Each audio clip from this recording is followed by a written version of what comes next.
شُفت بقى لو الدنيا خدتك وبعدت عن ربنا تعمل إيه؟ شوف كده. زي اي شاب، خدتني الدنيا والفلوس والشغل والعلاقات وحاجات كتير، وبرضه بعدت عن ربنا واتقطعت في الصلاة. ما قطعتش تماما من الصلاة بصراحة، بس كل شوية كنت بقطع ما بقتش اصليها في ميعادها. كنت بصليها في المسجد بصليها في البيت، بعدين ما بقتش اصليها، وبعدين بقيت انام مرة ما بدأت اروح اصلي الفجر في المسجد. كان بقالي شوية ما بصليش الفجر في المسجد، بصليه متقطع كده.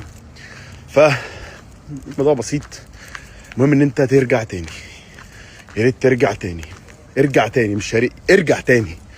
ارجع صلي الفجر، ارجع صلي كل الفروض، ارجع صلي كل حاجه في ميعادها عادي، ايا كان بتعمل ايه. ما تخافش ان انت تبقى متناقض، ما تخافش من ان انت لو انا كنت لسه عامل ايه مش عارف ايه امبارح هروح اصلي، معقوله ازاي يعني؟ ده الشيطان، اقسم بالله. روح صلي يا عم، اعمل اللي بتعمله وشوف انت بتعمل ايه وصلي. يلا اروح انا الحق ايه صلاه الفجر في المسجد.